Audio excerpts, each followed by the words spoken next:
Hello everyone, आ गई हूँ मैं आपके सामने वापस से new one shot revision video लेके। और आज की इस वीडियो में हम सीखेंगे ऑफ कोर्स चैप्टर आपको दिख रहा है माइक्रोब्स इन ह्यूमन वेलफेयर। तो इस चैप्टर का क्विक एक शॉर्ट रिकैप रिवीजन ले लेते हैं ताकि इस चैप्टर से रिलेटेड आपको अगर कहीं कोई प्रॉब्लम कोई भी दिक्कत आ रही हो तो एक क्विक रिकैप आपका हो जाए। ठीक है, वन शॉट रिवीजन से हमारा एम ही यही होता है कि एक क्विक रिकैप चीज़ों का अपने को मिल जाए सो दैट जब भी हमें चैप्टर पढ़ना हो तो ये नहीं कि एक वो करके हम पढ़ते रहें, इट बिकम्स समटाइम्स डिफ़िकल्ट। तो इसीलिए वन शॉट रिवीजन का ये कॉन्सेप्ट हम लेके आए हैं जहाँ और ज़्यादा कुछ नहीं तो फटाफट वीडियो देखा और चैप्टर का जो एक बेसिक जिस्ट है वो हमारे दिमाग में बैठ जाता है। ठीक है, तो आइए इसी फ़ायदे को ध्यान में रखते हुए आगे बढ़ते हैं। So microbes in human welfare, so the chapter talks about different types of microbes, यहाँ पे आप देख सकते हो। उसके अलावा देखो वो सेकेंडरी चीज़ है, प्राइमरी जो आपको इस चैप्टर से समझना है वो ये है कि ये चैप्टर जो है वो ह्यूमन हेल्थ एंड डिजीज़ेस के बाद का अगला चैप्टर है इस यूनिट का। बायोलॉजी इन ह्यूमन वेलफेयर जो 14 नंबर रखता है एज अ होल यूनिट का, तो 14 में से मेन जो बल्कि चैप्टर है वो है ह्यूमन हेल्थ, ये आप जानते हो, लेकिन इसको भी वो इग्नोर नहीं करेंगे और यहाँ से ऐसे क्वेश्चंस दबे छिपे आएंगे ना जो आप इमेजिन भी नहीं कर सकते हो। लेकिन हाँ, बहुत ज़्यादा क्वेश्चंस यहाँ से आएंगे वो भी नहीं होगा, लेकिन 1 और 2 नंबर ऐसे मार्क्स होते हैं जहाँ बच्चे चूकते हैं। तो इसीलिए क्योंकि आप 1 मार्क्स के क्वेश्चन में आपके पास ज़्यादा लिखने का स्कोप नहीं रहता है, you can't write too much but you have to explain things bang on. बिल्कुल सही चीज़ों को फटाफट से एक्सप्लेन करना होता है कम शब्दों में। तो 1 मार्क्स का ट्रिक ही यही है और ऐसे क्वेश्चंस यहाँ से ज़्यादा आएंगे, इसीलिए अपने आप में सावधान रह के पढ़ने की ज़रूरत है। इस चैप्टर को भले छोटा है बट अपने आप में बहुत ट्रिकी है, तो केयरफुल रह के हैंडल करना इस चैप्टर को। ठीक है, अब जैसे फॉर एग्जांपल यहाँ से मैं आपको क्वेश्चन कर दूँ कि what are the problems caused by एडिनोवायरसेस।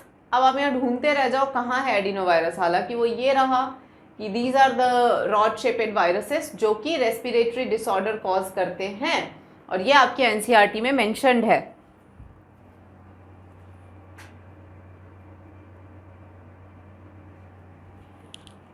तो ये आपके एनसीईआरटी में मेंशन्ड है बच्चों। तो इस तरीके की चीज़ें आपके एनसीईआरटी में जहाँ पे चीज़ें तो मेंशन्ड हैं बट ऐसे दबे हुए होते हैं कि आप ध्यान नहीं देते हो, तो ये चीज़ें मैं आपको यहाँ पर बता दूंगी। तो दिस इज एडिनोवायरसेस जो रॉड शेपेड वायरसेस होते हैं and they do cause the respiratory infections, तो ये ध्यान रखना है।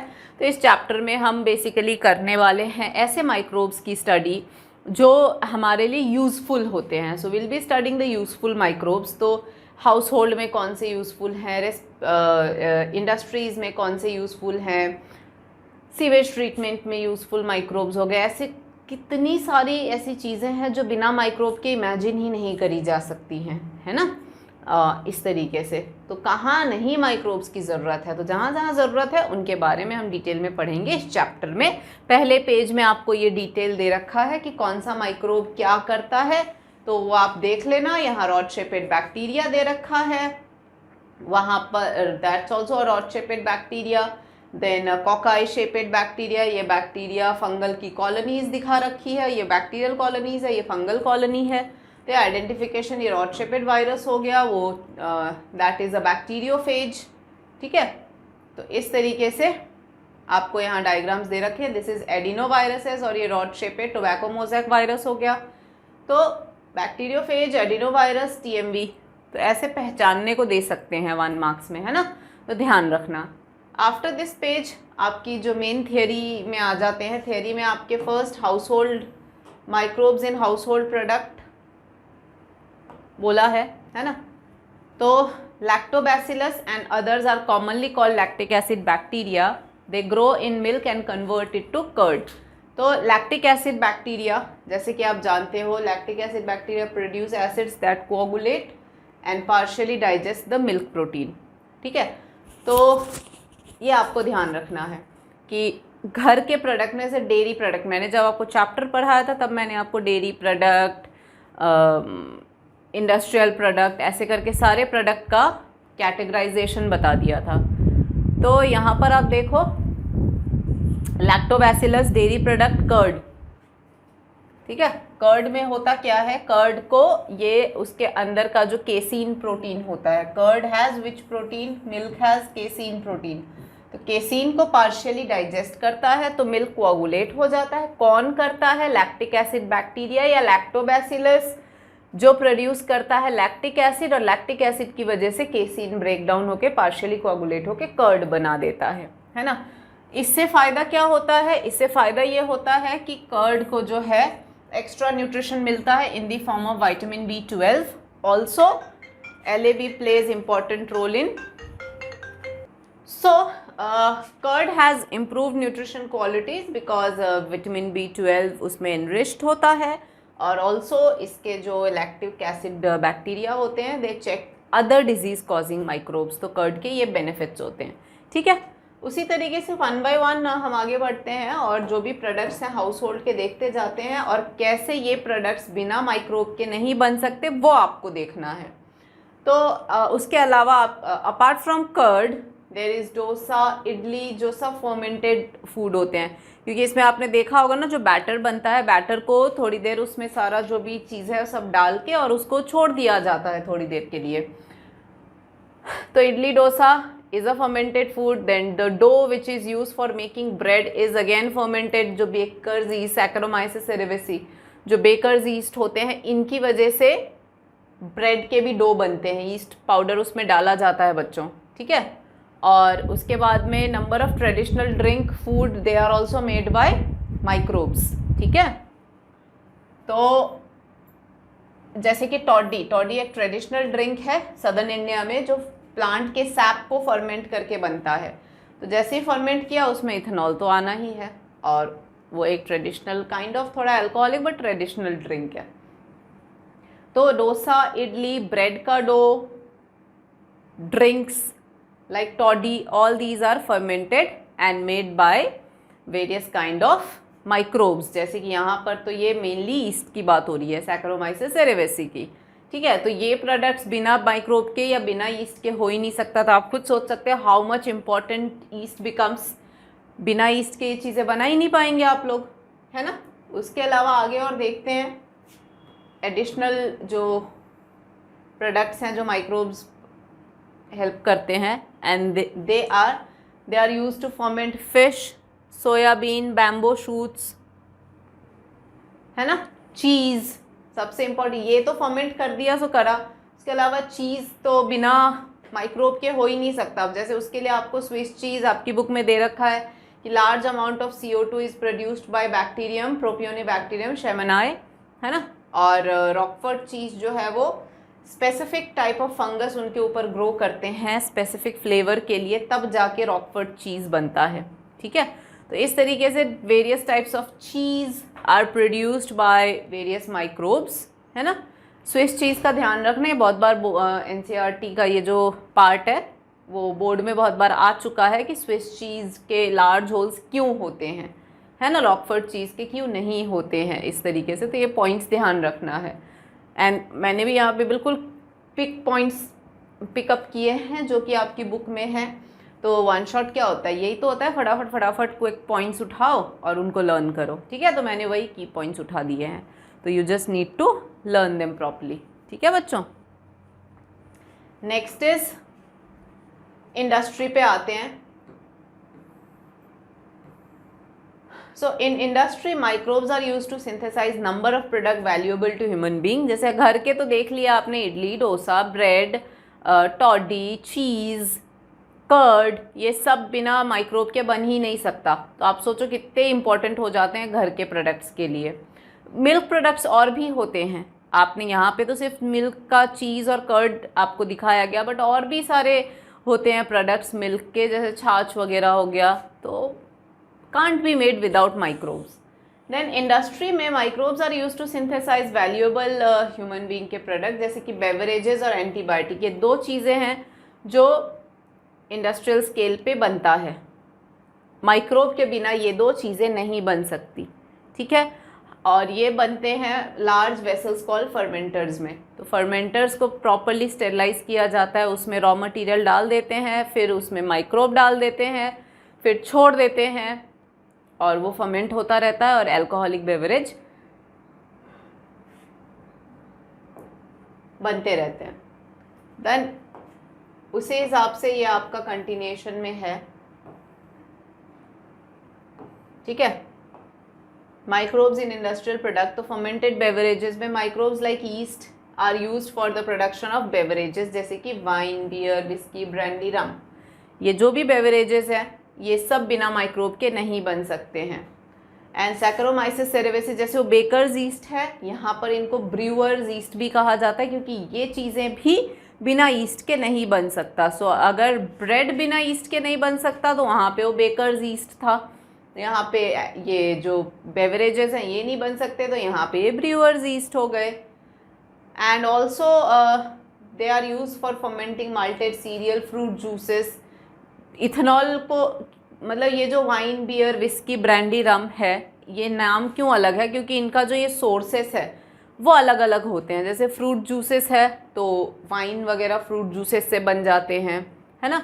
बार्ली वगैरह से बियर बन जाते हैं। तो जो रॉ मटेरियल यूज़ होते हैं माल्टेड सीरियल से ये विस्की वगैरह बन जाते हैं, ब्रांडी बन जाते हैं, इवन बियर वगैरह। तो ये जो भी रॉ मटेरियल यूज़ करते हैं उस हिसाब से प्रोडक्ट्स होते हैं, ठीक है। एक बस चीज़ ये ध्यान रखना है कि वाइन और बियर जो होते हैं ना, they are produced without distillation. क्योंकि जब फर्मेंटेशन होता है बच्चों, तो फर्मेंटेशन में CO2 तो है ही, वाटर इज़ ऑल्सो प्रोड्यूस्ड। इसीलिए बियर और वाइन में क्या होता है कि सिंस वाटर प्रोड्यूस्ड होता है, इस वजह से वो थोड़ा लाइट होते हैं, क्योंकि वाटर उसमें मिक्स्ड होता है। आप देख सकते हो विस्की, ब्रांडी और rum, they are very strong beverage, और उनको डिस्टिलेशन करते हैं। क्यों? क्योंकि डिस्टिलेशन करके उनका पानी निकाल दिया जाता है। तो पानी निकालने से क्या होता है, अल्कोहलिक कंटेंट इनका ज़्यादा हो जाता है। वेर एज वाइन और बियर में पानी उसमें जो आया है वो एज इट इज़ रहता है, तो थोड़ा डाइल्यूटेड रहता है। तो इसीलिए wine and beer they are produced without distillation, and whisky, brandy, rum they are produced with distillation. इससे क्या फ़र्क होता है? इससे फ़र्क ये होता है कि वाइन, बियर, विस्की ये सब जो भी है डिस्टिलेशन की वजह से इनकी जो वो होता है कंटेंट अल्कोहल वो ज़्यादा होता है। इसमें ना डिस्टिलेशन होने की वजह से अल्कोहलिक कंटेंट हल्का लाइट होता है, कम होता है। तो ये तो आपने समझ ही लिया होगा। नेक्स्ट आगे देखते हैं एंटीबायोटिक प्रोडक्शन। तो हाउ एंटीबायोटिक्स जो है वो कैसे माइक्रोब से बनते हैं, ठीक है। सो एंटीबायोटिक्स,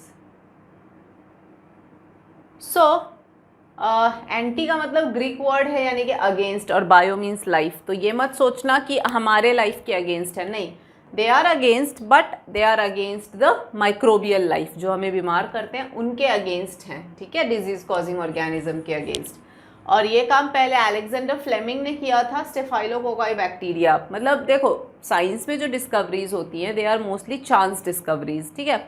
तो अलेक्जेंडर फ्लेमिंग काम तो कर रहे थे स्टेफाइलोकोकाई पे, और वो भूल गए कल्चर प्लेट को धोना, तो उस पर फंगस ग्रो हो गया।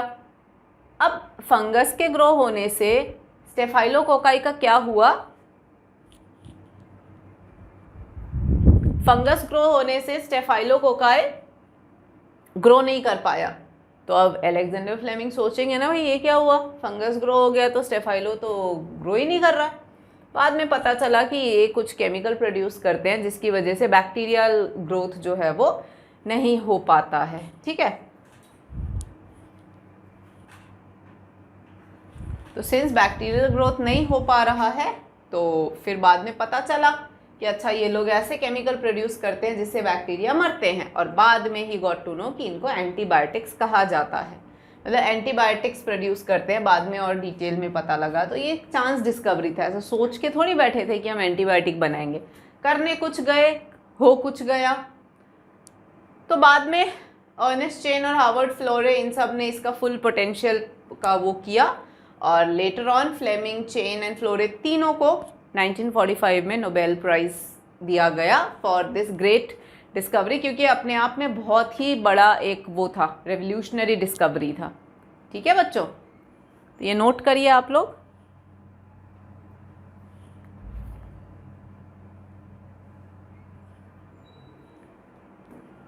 नेक्स्ट,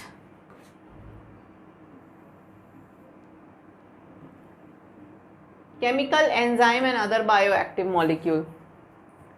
अब देखो, हाउस होल्ड हो गया, उसका कौन क्या बनाता है ये लर्न करना है। बेवरेजेस हो गए, एंटीबायोटिक्स हो गए, इंडस्ट्रियल में तो कैसे होता है वो हो गया। अब थोड़ा सा देखते हैं कि और क्या क्या अपार्ट फ्रॉम हाउस होल्ड और इंडस्ट्री और क्या क्या चीज़ें हैं जो माइक्रोब्स बनाते हैं। तो एक तो हो गया एस्परजिलस नाइजर, ये एक फंगस है जो सिट्रिक एसिड देता है, ये लर्न कर लो फटाफट से। एसिटोबैक्टर एसिटाई, ये एक बैक्टीरिया है जो एसिटिक एसिड बनाता है। ये टेबल के फॉर्म में आपको बोर्ड में दे देंगे कि टेबल दे दिया एस्परजिलस नाइजर। अब ये है क्या, कौन सा टाइप का माइक्रोब है, टाइप ऑफ माइक्रोब ऊपर आ जाएगा। तो फंगस है कि बैक्टीरिया है कि वायरस है, क्या है वो लिस्ट आ जाएगी और इधर प्रोडक्ट आ जाएगा, तो ध्यान रखना है। तो एसिटोबैक्टर एसिटाई एक बैक्टीरिया है जो एसिटिक एसिड प्रोड्यूस करता है। Then there is clostridium butylicum, ये एक बैक्टीरिया है जो ब्यूटरिक एसिड प्रोड्यूस करता है। लैक्टोबैसिलस एक बैक्टीरिया है जो लैक्टिक एसिड प्रोड्यूस करता है। यीस्ट एक फंगस है जो इथेनॉल प्रोड्यूस करता है। तो ये सारे लिस्ट ऑफ दोज केमिकल्स हैं जो माइक्रोब्स के बिना नहीं बन सकता है। तो इतने इम्पॉर्टेंट मॉलिक्यूल सब हैं बच्चों, बिना माइक्रोब के लोग सोच ही नहीं सकते आप। सो नेवर एवर थिंक कि माइक्रोब जो है वो नहीं करते हैं।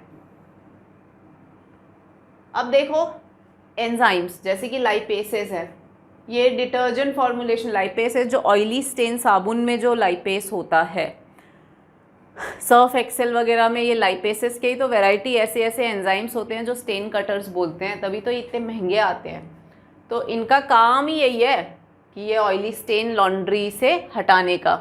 उसके बाद देखो बॉटल फ्रूट जूसेस जो है, आप मार्केट की जूसेस देखते हो कितनी साफ़ सुथरी क्लीन एंड क्लियर होती है, और वही हम घर पे बनाए तो प्योर तो भाई घर वाला हुआ मानते हैं, बट घर वाला देखते हो थोड़ा सा उस पर फाइबरी होता है बहुत ज़्यादा, तो दैट इज़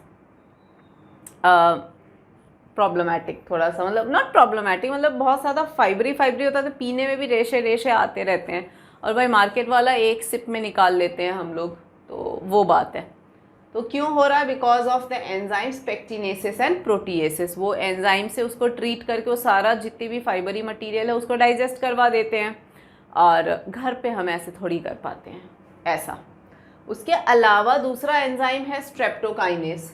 अब ये प्रोड्यूस करता है बैक्टीरिया स्ट्रेप्टोकोकस, ठीक है, और इसको as a clot buster use करते हैं। Fine, so as a clot buster it helps in removing clot, मतलब वो पेशेंट्स जो हार्ट अटैक वगैरह आते हैं जिनको, तो क्लॉट्स की वजह से, ब्लॉकेज की वजह से हार्ट अटैक आता है ना, तो ऐसे जगहों को ऐसे क्लॉट्स को बर्स्ट करने में स्ट्रेप्टोकाइनेस की मदद ली जाती है। सो जितनी भी क्लॉट बस्टर्स हैं, streptokinase enzyme from the bacteria Streptococcus, याद रखना। उसके अलावा एक और बायोएक्टिव मॉलिक्यूल है साइक्लोस्पोरिन ए, ये एक इम्यूनोसप्रेसिव एजेंट है जो प्रोड्यूस करता है ट्राइकोडर्मा पॉलीस्पोरम, ठीक है। तो trichoderma polysporum is an immunosuppressive agent जो प्रोड्यूस करता है साइक्लोस्पोरिन ए, और ऑर्गन ट्रांसप्लांटेशन के दौरान इम्यून सिस्टम को दबा के रखने में काम करता है। क्यों? क्योंकि ऑर्गन, हमारी बॉडी जल्दी से बच्चों कोई ऑर्गन एक्सेप्ट तो करती नहीं है फॉरेन वाला, तो सिंस वो फॉरेन ऑर्गन एक्सेप्ट नहीं करती है बॉडी हमारी, तो उसको एक्सेप्ट कर, क्योंकि नहीं करती है का क्या मतलब है कि वो इम्यून सिस्टम ट्रिगर्ड रहता है और इम्यून सिस्टम जाके उसको नुकसान पहुंचाता है उस नए ऑर्गन को, हम वो नहीं चाहते, तो इम्यूनोसप्रेसिव दे के उसको शांत कराना, ये एम होता है, ठीक है। So Trichoderma polysporum produces cyclosporin A which behaves as immunosuppressive agent. Then comes statin. Statin कौन प्रोड्यूस करता है? मोनास्कस परप्यूरियस, ठीक है। Statins are produced by Monascus purpureus, जो कि ब्लड कोलेस्ट्रॉल लोअरिंग एजेंट होते हैं। अब मोनास्कस परप्यूरियस यीस्ट है यानी फंगी हो गया, स्ट्रेप्टोकोकस एक बैक्टीरिया हो गया, ध्यान रखना। ट्राइकोडर्मा पॉलीस्पोरम ये एक फंगस हो गया, तो ये टाइप ऑफ माइक्रोब भी याद रखना बहुत ज़रूरी है बच्चों, ठीक है। So Monascus purpureus produces statins which is cholesterol lowering agent and Monascus purpureus is a fungi yeast, ऐसे याद रखना है, ठीक है। तो ये हो गया। Next, microbes in sewage treatment. So microbes in sewage treatment, देखो वेस्ट वाटर जो होता है वो इंडस्ट्रीज से जो निकलते हैं या सीवेज से जो निकलते हैं, ये अगर डायरेक्टली पानी में वाटर बॉडी में रिलीज़ कर दिया गया तो आप सोचो किस लेवल का पानी गंदा होगा, है ना।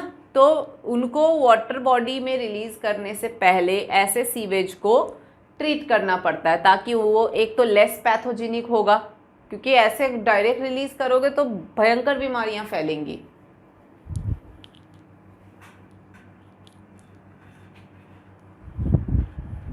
तो बहुत ज़्यादा बीमारियों के फैलने के चांसेस हैं, तो इसीलिए they have to be treated और उसको लेस प्रॉब्लमेटिक बना के फिर जाके रिलीज़ करना होता है। तो उसके लिए सीवेज ट्रीटमेंट बिना माइक्रोब के हो नहीं सकता है बच्चों। ये पूरा ट्रीटमेंट जो है वो सिर्फ माइक्रोब्स करता है, सोचो। तो बिना माइक्रोब तो ये हो ही नहीं पाएगा, कोई दूसरा ऑप्शन भी नहीं है। हाँ, एक प्राइमरी ट्रीटमेंट है जिसमें हम क्या कर रहे हैं, फिजिकल ट्रीटमेंट है जहाँ पर हम फिल्ट्रेशन और सेडिमेंटेशन ये दो प्रोसेस यूज़ करते हैं। लेकिन फिल्ट्रेशन से आप जो सॉलिड जो ऊपर ऊपर फ्लोट कर रहे हैं उनको आप हटा पाओगे। सेडिमेंटेशन से जो मिट्टी है, ग्रिट्स हैं छोटे मोटे, उनको सेडिमेंट करवा लोगे। उसके अलावा जो पानी में माइक्रोब्स हैं, जो गंदगी है, जो ऑर्गेनिक मैटर है, उसको क्या करोगे, उसको ना ही कोई फिल्ट्रेशन हेल्प करेगा ना ही कोई सेडिमेंटेशन हेल्प करेगा, ठीक है। तो ये है, तो प्राइमरी ट्रीटमेंट में हम फिल्ट्रेशन, फिजिकल प्रोसेस है जहाँ फिल्ट्रेशन और सेडिमेंटेशन करा के पहले सीवेज के ऊपर फ्लोटिंग मटेरियल निकाल लेते हैं और मिट्टी और ग्रिट्स को सेटल करवा लेते हैं। देखो यहाँ लिखा हुआ है floating debris is removed by sequential filtration. Bar bar filter करा के जितनी भी फ्लोटिंग मटेरियल है उसमें लकड़ियाँ हैं, पॉलीथिन्स हैं, बॉटल्स हैं, वेजिटेबल पील्स हैं, जो भी ये फ्लोट करते हैं उनको हटा लिया। उसके बाद सॉइल और स्मॉल पेबल्स, उनको सेडिमेंटेशन करवा के ऊपर ऊपर। अब जब सेडिमेंटेशन हुआ तो दो चीज़ें बनी, वो जो सेटल डाउन हुआ वो है प्राइमरी स्लज। सेडिमेंटेशन के बाद दो चीज़ें बन जाएंगी, एक बनेगा प्राइमरी स्लज और दूसरा बनेगा primary effluent.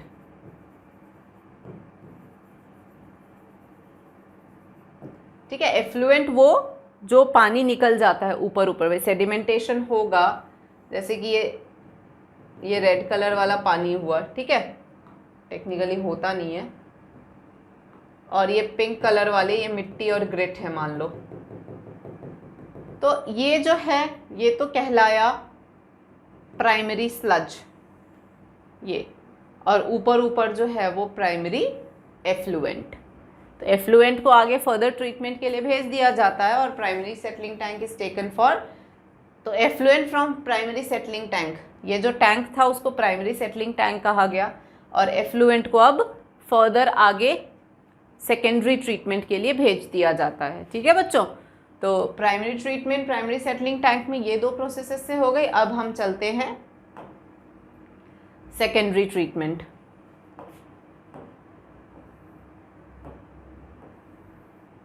Secondary treatment is a biological treatment, और इसमें प्राइमरी एफ्लुएंट को लार्ज एरेशन टैंक में भेज दिया जाता है जहाँ पे इसको कॉन्स्टेंटली एजिटेट करते हैं, बिल्कुल एयर पंप करके पूरा वो कर देते हैं, मिक्स करते हैं। एंड इससे क्या है, vigorous growth of useful aerobic microbe, क्योंकि वहाँ पे बहुत सारा एयर पंप करा है, इस वजह से माइक्रोब्स का विगरस ग्रोथ, बहुत तेज़ी में माइक्रोब्स वहाँ ग्रो करते हैं, और उनके ग्रोथ की वजह से एरोबिक माइक्रोब्स, क्योंकि आपने एयर पंप किया है तो एयर की वजह से एरोबिक माइक्रोब्स ग्रो होंगे। एरोबिक माइक्रोब्स वहाँ जो ग्रो होते हैं, their job is to digest the organic matter.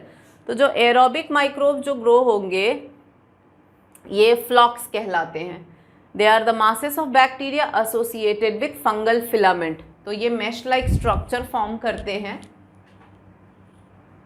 ठीक है बच्चों, तो एरोबिक माइक्रोब्स फ्लॉक्स क्या होते हैं, masses of bacteria with fungal filaments, and they form the mesh like structures, इसको फ्लॉक्स कहते हैं। तो हमने फ्लॉक्स की ग्रोथ करवा दी बहुत सारा एयर पंप करके, क्योंकि एयर की वजह से एरोबिक माइक्रोब बढ़ेंगे, ग्रो करेंगे बहुत सारा। So, while growing, these microbes consume major part of the organic matter in the effluent. मतलब उसके अंदर जितनी भी ऑर्गेनिक मैटर होते हैं उसको ये एरोबिक माइक्रोब्स जो फ्लॉक्स होते हैं वो स्टार्ट कर देते हैं डाइजेस्ट करना। जैसे जैसे डाइजेस्ट करना स्टार्ट कर देते हैं, it reduces the BOD. BOD क्या है? Biochemical oxygen demand. Biochemical oxygen demand क्या है? तो बेसिकली एक पानी एफ्लुएंट के अंदर जितना बीओडी ज़्यादा उतना वो गंदा, और जितना बीओडी कम उतना वो साफ। ठीक है, तो BOD is that organic matter. जितना ऑर्गेनिक मैटर रहेगा उतना वो गंदा, तो उतना डाइजेस्ट होने के लिए वो ऑक्सीजन की डिमांड करेगा। तो जितना वो डिमांड कर रहा है ऑक्सीजन का उतना यानी पानी गंदा है।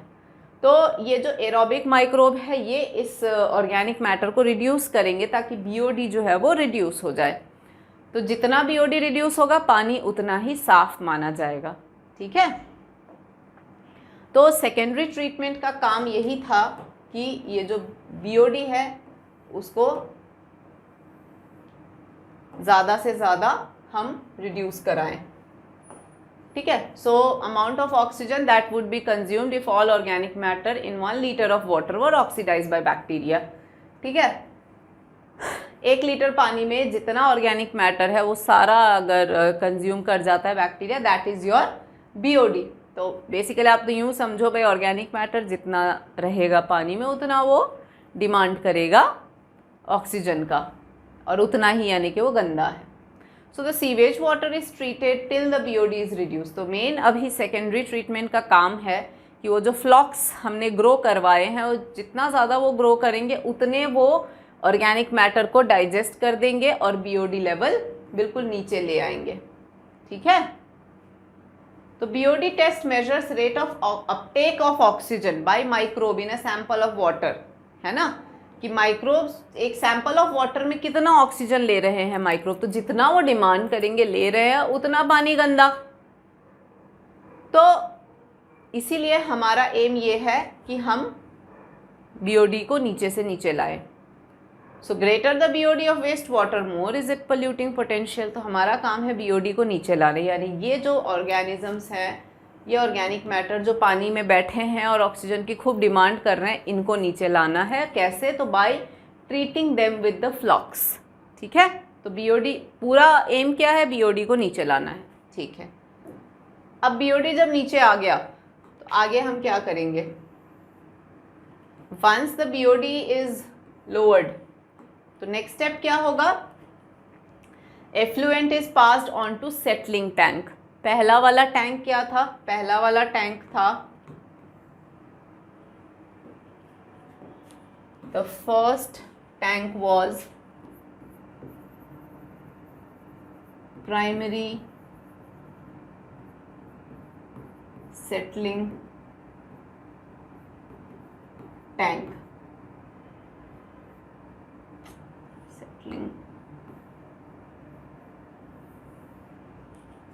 प्राइमरी सेटलिंग टैंक है ना, पहला जहाँ पे हमने फिल्ट्रेशन सेडिमेंटेशन करवाया। दूसरा वाला क्या था? Aeration tank. एरेशन टैंक में हमने क्या करवाया? एरेशन टैंक में हमने फ्लॉक्स को ग्रो करवाया और बीओडी रिड्यूस किया। अब तीसरा टैंक आ गया है हमारा, that is called another settling tank. यहाँ पर जहाँ पर फ्लॉक्स आर अलाउड टू सेडिमेंट। अब फ्लॉक्स का क्योंकि काम हो गया है तो इस वाले सेटलिंग टैंक में हम चाहेंगे कि फ्लॉक्स सब सेटल डाउन हो जाए। ओके, और जो ऊपर का एफ्लुएंट है क्योंकि उसका बीओडी बहुत नीचे आ चुका है तो अब वो कुल मिला के थोड़ा ओके है and it is almost released, it is like almost ready for release in the water bodies generally. इसको फिर अगर ये अभी भी साफ़ नहीं होता है तो फिर फर्दर टर्शरी ट्रीटमेंट भी करा जाता है। ओके, टर्शरी ट्रीटमेंट में वही एलम, क्लोरीनेशन और ये सब करा के उसको और ठीक करके फिर रिलीज़ करेंगे। बट जनरली सेकेंडरी ट्रीटमेंट के बाद में जो सेकेंड अब की बार वाला जो एफ्लुएंट होगा आफ्टर द फ्लॉक्स वाला, तो सेकेंडरी ट्रीटमेंट के बाद वाला जो एफ्लुएंट होगा वो एफ्लुएंट कहलाया। सेकेंडरी एफ्लुएंट वो तो गया बाहर, वाटर बॉडी में रिलीज हो गया, और इधर से हमने सेटलिंग टैंक में जो बैक्टीरिया थे उनको सेटल करवा दिया। अब की बार ये बैक्टीरिया जो है जो सेटल हुए वो कहलाते हैं एक्टिवेटेड स्लज। इनिशियली जब सेडिमेंट कराया था तो वो प्राइमरी स्लज था, अब की बार सेटल करवाया तो एक्टिवेटेड स्लज है। ठीक है, अब एक्टिवेटेड स्लज का कुछ पोर्शन तो वापस से पीछे वाले एरेशन टैंक में पंप कर देते हैं ताकि ये अगली बार के लिए एज इनोक्यूलम बिहेव करे। इनोक्यूलम यानी कि स्टार्टर, जिससे थोड़ा सा उनको हवा दे दो तो वो फिर ग्रो हो जाएंगे जैसे अभी हुए थे, है ना। तो उसके लिए थोड़ा सा पंप बैक कर देते हैं, बाकियों को फिर भेज देते हैं एनारोबिक स्लज डाइजेस्टर्स में। तो सेटलिंग टैंक के बाद हमारे को एक्टिवेटेड स्लज ऑब्टेन हुआ क्योंकि हमने फ्लॉक्स को सेटल डाउन होने दिया। तो क्या बना? Activated sludge. एक्टिवेटेड स्लज का कुछ पोर्शन हमने भेज दिया एरेशन टैंक में आगे नेक्स्ट टाइम यूज़ के लिए एज इनोक्यूलम। दही जमाते हैं तो थोड़ा सा दही रख लेते हैं ना, ताकि उससे फिर आगे जमाएंगे सेम। तो वो कर दिया। वो करने के बाद में बाकी का जो एक्टिवेटेड स्लज है उनको हमने भेज दिया एनारोबिक स्लज डाइजेस्टर में, और वहाँ पर फिर इनका एनारोबिकली डाइजेशन होता है। ठीक है, तो यहाँ पर आप देखो कि एनारोबिक बैक्टीरिया फिर इनके ऊपर एक्ट अपॉन करते हैं और एनारोबिक बैक्टीरिया फिर इनको धीरे धीरे डाइजेस्ट करते हैं एनारोबिकली। तो अब की बार वहाँ से बनता है methane, hydrogen sulphide and CO2, यानी कि दे प्रोड्यूस बायोगैस। ठीक है, एनारोबिक स्लज डाइजेस्टर में एनारोबिक बैक्टीरिया जो है वो उस जो एक्टिवेटेड स्लज है उसको धीरे धीरे ब्रेक डाउन करते हैं। ब्रेक डाउन करने के बाद the product form is methane, यानी ये बायोगैस बन जाता है। तो इसको फिर as a source of fuel use कर सकते हैं। ठीक है, और एफ्लुएंट तो मैंने पहले ही बता दिया कि एफ्लुएंट को तो नेचुरल वाटर बॉडी में छोड़ देते हैं, और फ्लॉक्स को हमने एनारोबिक स्लज डाइजेस्टर में भेज के वहाँ ट्रीटमेंट करवा के बायोगैस बना लिया, तो उसको भी काम में ले लिया। Biogas as a fuel use हो जाएगा, तो कुछ भी देखो वेस्ट नहीं हुआ, है ना। ये पूरा एक फ्लो चार्ट है यहाँ पे बच्चों, आपके रेफरेंस के लिए, ये आप देख सकते हैं।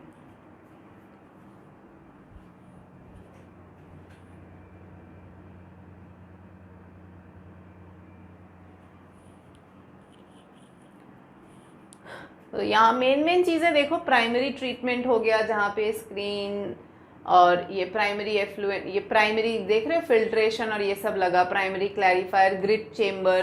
तो यहाँ पे पहले फिल्टर करवाया, फिर यहाँ पर सेडिमेंटेशन कराया, उसके बाद प्राइमरी एफ्लुएंट को भेज दिया गया सेकेंडरी ट्रीटमेंट। ये एरिया सेकेंडरी, तो ये एरेशन टैंक है। एरेशन ये एयर कंप्रेसर है, हवा यहाँ से दिया गया, माइक्रोब ग्रो हुए। अब सेकेंडरी क्लैरिफायर यानी अब हो गया काम, तो ये आ गया आपका सेकेंडरी एफ्लुएंट, तो यहाँ से निकल गया, और ये है आपका एक्टिवेटेड स्लज। एक्टिवेटेड स्लज को भेज दिया एक्टिवेटेड स्लज डाइजेस्टर में यहाँ से, और डाइजेस्टर के बाद में फिर फाइनली वो बायोगैस बन जाता है और सेकेंडरी ये निकल ही गया उसी का थोड़ा। और ये दूसरा प्राइमरी ट्रीटमेंट हो गया, ये सेकेंडरी ट्रीटमेंट हो गया, और ये फाइनल एफ्लुएंट यहाँ से निकल गया। तो इट्स जस्ट दैट, तो ये ध्यान रखना है आपको थोड़ा सा। ठीक है बच्चों, now microbes in production of biogas. तो बायोगैस प्रोडक्शन के लिए देखो, माइक्रोब्स जो हैं, अभी आपने देखा कैसे एक्टिवेटेड स्लज जो है उसको भी डाइजेस्ट करके वो निकला, बायोगैस निकला।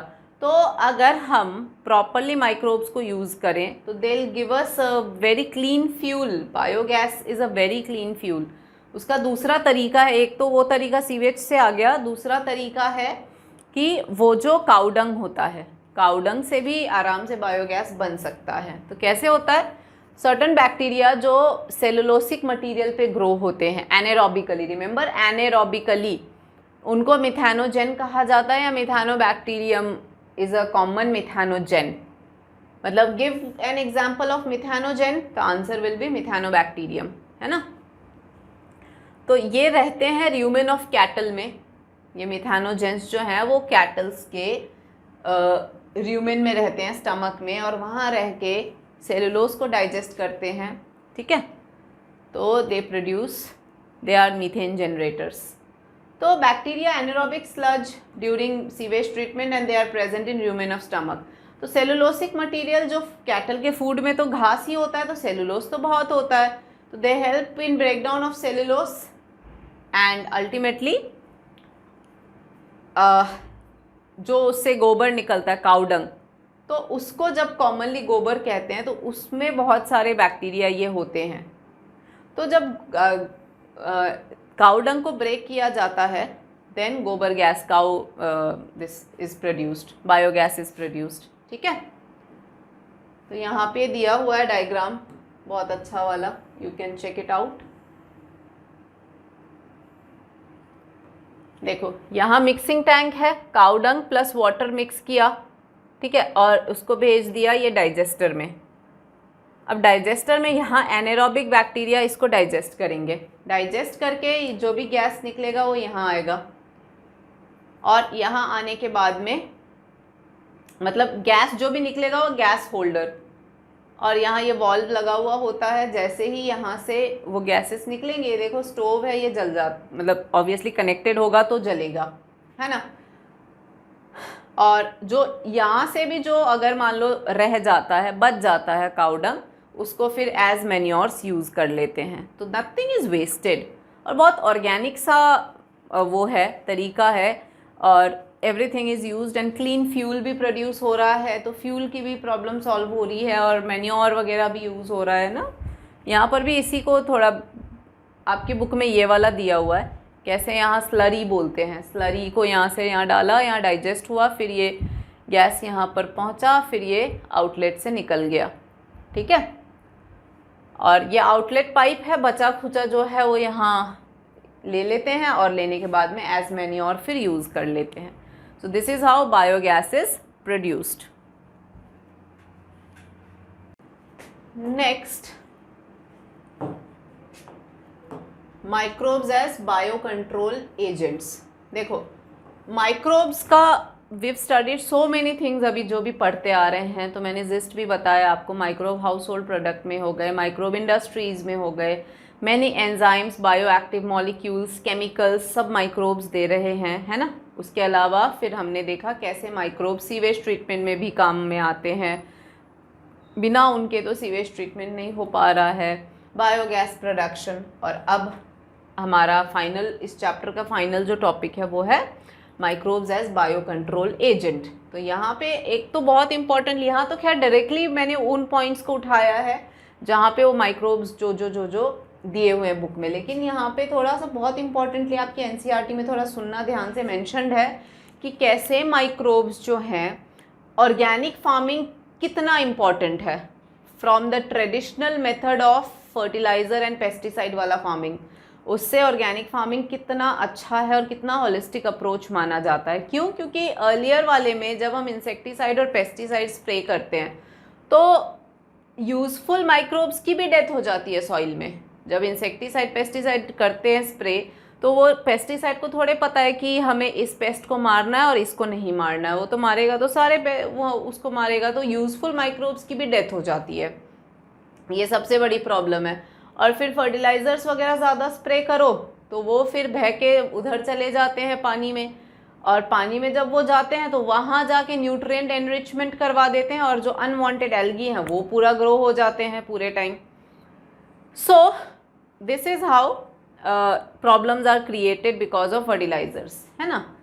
तो पेस्टिसाइड्स एंड इंसेक्टिसाइड्स, तो क्यों ना हम ऐसे अप्रोच यूज़ करें जहाँ पर माइक्रोब्स जो हैं वो प्रेडेटर प्रे रिलेशनशिप टाइप्स, कि अगर जैसे चूहा बहुत सारे हो गए हैं तो वहाँ एक बिल्ली को छोड़ दो, अपने आप देख लेगा, तो चूहा विल ओनली अटैक द बिल्ली ना, बाकी की बायोडाइवर्सिटी को असर नहीं करेगा ना। क्योंकि एक्चुअली बच्चों ध्यान से सुनना, जितनी ज़्यादा बायोडाइवर्सिटी होगी ना उतना ज़्यादा एक एरिया या इकोसिस्टम उतना हेल्दी माना जाता है, और ज़रा सा बायोडाइवर्सिटी में कमी आता है तो वो एरिया इतना सफल सुखी नहीं रह पाता।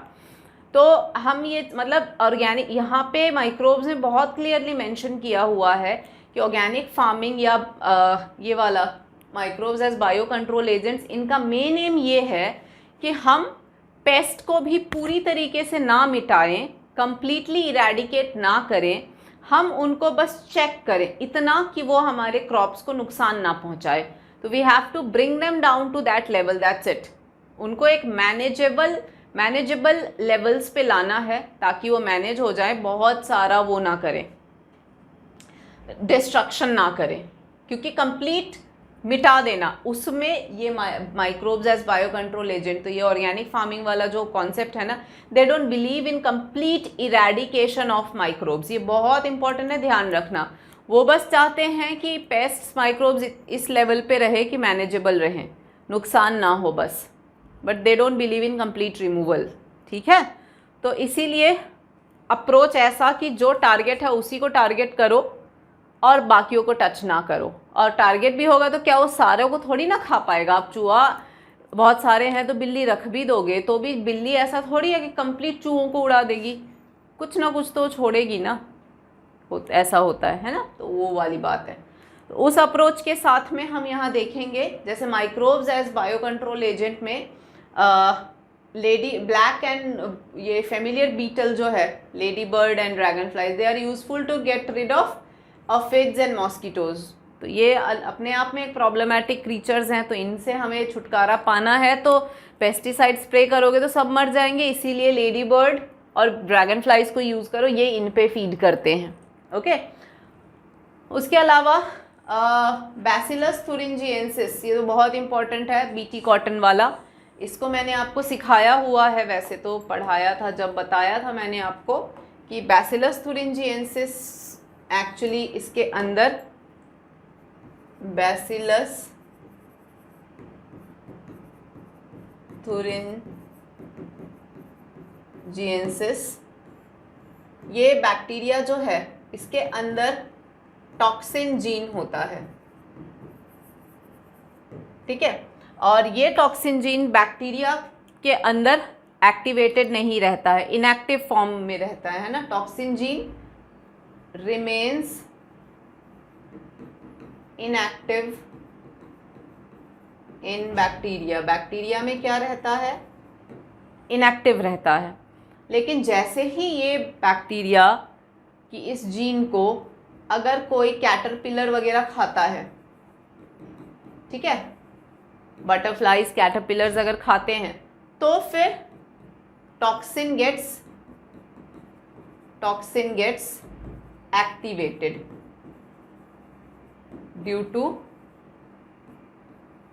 Alkaline gut pH. क्योंकि गट, इनके कैटरपिलर्स के गट का पीएच थोड़ा एल्कालाइन रहता है, तो उससे क्या है, टॉक्सिन एक्टिवेटेड हो जाता है और फिर एक्टिवेट होने के बाद में वो उस कैटरपिलर या वो जो भी पेस्ट है उसको किल कर देता है।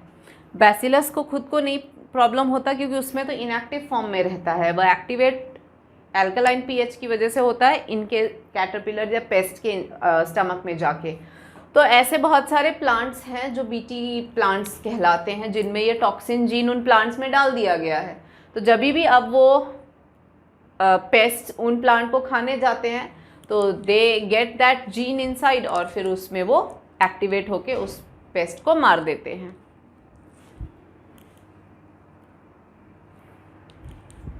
ठीक है ना बच्चों?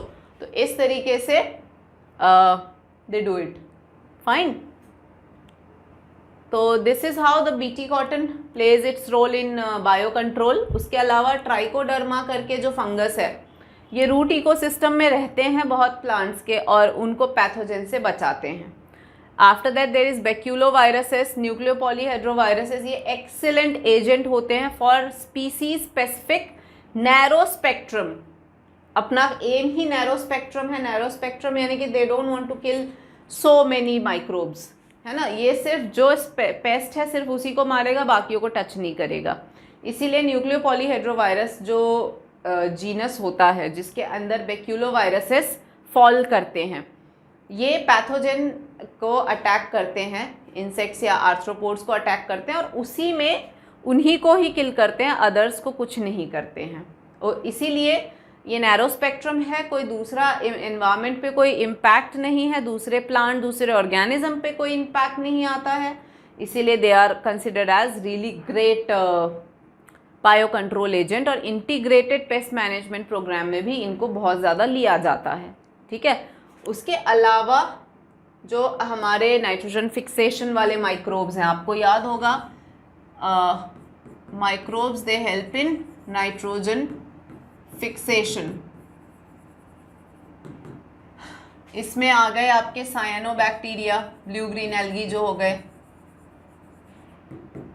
ठीक है, और पैडी फील्ड्स में साइनोबैक्टीरिया को इसीलिए तो ज़्यादा डालते हैं क्योंकि पैडी फील्ड्स में दे नीड मोर नाइट्रोजन, तो साइनोबैक्टीरिया को वहाँ लगा दिया, है ना। उसके अलावा अजोला, ये सब जो नाइट्रोजन फिक्सिंग बैक्टीरिया हैं, they all help in nitrogen fixation. तो प्लांट्स को नाइट्रोजन ज़्यादा जहाँ भी रिक्वायर्ड है, तो ये माइक्रोब्स ही तो हैं जो नाइट्रोजन फिक्स करके उनको देते हैं। एनाबेना है, नॉस्टॉक है, ये सब नाइट्रोजन फिक्सर्स हैं जो नाइट्रोजन फिक्स करके प्लांट को देते हैं। अब 12th में आके नाइट्रोजन फिक्सेशन क्या होता है ये तो अब आप समझते ही होंगे। उसके अलावा सिम्बायोटिक नाइट्रोजन फिक्सर भी आप जानते होंगे। कौन है सिम्बायोटिक नाइट्रोजन फिक्सर? हमारा राइजोबियम बैक्टीरिया। ये root nodules of leguminous plants में सिम्बायोटिकली रह के ये इसको तो शेल्टर न्यूट्रिशन मिल गया और बदले में ये प्लांट को नाइट्रोजन दिलवा देता है। ठीक है, तो एक तो ये हो गया। उसके अलावा mycorrhiza, myco part is the fungal part और rhiza means roots of higher plants. तो माइकोराइजा, तो ये जो फंगल पार्ट है ना, इसके लिए बेस्ट कौन होता है फंगस में से? Genus Glomus. मतलब ग्लोमस जीनस के फंगी जो होते हैं वो माइकोराइजा फॉर्मेशन के लिए बेस्ट माने जाते हैं। माइकोराइजा क्या है? हायर प्लांट्स के रूट्स और फंगस के बीच का सिम्बायोटिक रिलेशनशिप होता है। तो कौन सा वाला फंगस ज़्यादा माइकोराइजा बनाते हैं? तो आपको बोलना होगा जीनस ग्लोमस वाले फंगस माइकोराइजा फॉर्मेशन के लिए बेस्ट होते हैं, because they form easily mycorrhiza. और ये क्या करवाते हैं? इनको बहुत सारे चीज़ों से बचाते हैं। एक तो ड्रॉट या अदर प्रॉब्लमेटिक क्लाइमेटिक कंडीशंस, उनसे इनको सेफ रखते हैं। Then they also help in absorption of phosphorus जैसे न्यूट्रिएंट्स का अब्जॉर्प्शन अच्छे से करवा देते हैं। ओवरऑल प्लांट के ग्रोथ एंड डेवलपमेंट के लिए सही रहता है ना। तो इस तरीके से दे हेल्प। साइनोबैक्टीरिया मैंने बता ही दिया। Other bacteria use for nitrogen fixation, ये मैंने आपको बता ही दिया। तो ये ग्रुप हो गया माइक्रोब्स एज बायो फर्टिलाइजर। ठीक है, तो ये जब आप पढ़ोगे तो माइक्रोब्स एज बायो फर्टिलाइजर्स हो गए।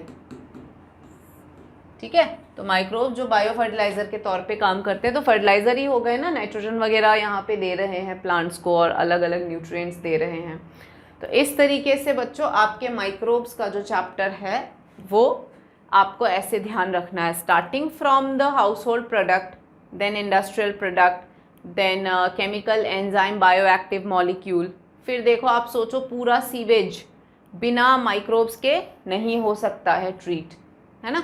तो वो पूरा procedure, Ganga action plan, Yamuna action plan, ये सारे जो क्लीनिंग ऑफ रिवर्स हैं ये बिना माइक्रोब के नहीं हो सकता। वहाँ देखो हम लोग थोड़ी ना जाएंगे छलनी लेके गंगा को छानने या दूसरे रिवर्स के, माइक्रोब के थ्रू ही बीओडी लो करो एंड पोल्यूशन कम होगा, यही तरीका है। ठीक है, आफ्टर दैट सीवेज ट्रीटमेंट के बाद में microbes are also used in biogas production. Biogas production के बाद में they are used as bio control agents, bio fertilisers. तो ये सब बिना माइक्रोब के अधूरा है। इवन हमारा डाइजेशन, हमारे इंटरनल स्टमक में आप याकूट वगैरह पीते होंगे, दे आर प्रोबायोटिक ड्रिंक्स जिसमें माइक्रोब्स होते हैं। So they all are useful microbes जिनके बिना हमारा स्टमक अधूरा है।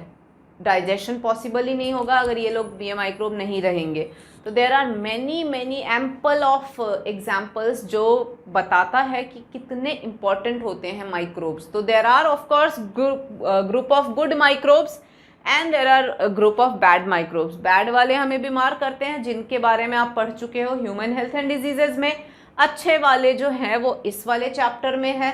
तो अगर बुरे वालों को पढ़ा है तो अच्छे वालों को भी पढ़ो, इस चैप्टर में डिटेल पढ़ो। बस ये कि अच्छे वालों का चैप्टर थोड़ा छोटा है, यहाँ पे स्पॉट ऑन रहना होगा आपको कि ये माइक्रोब ये देता है, ये माइक्रोब ये करता है, ये ऐसे ऐसे, एंड दैट्स द चैप्टर। ठीक है, तो ये तो हो गया आपका वन शॉट फॉर माइक्रोब्स। अब नेक्स्ट वीडियो में हम मिलेंगे one shot revision for biotechnology as a unit, as a chapter, दोनों। तब तक के लिए you take care and it's a goodbye, bye bye.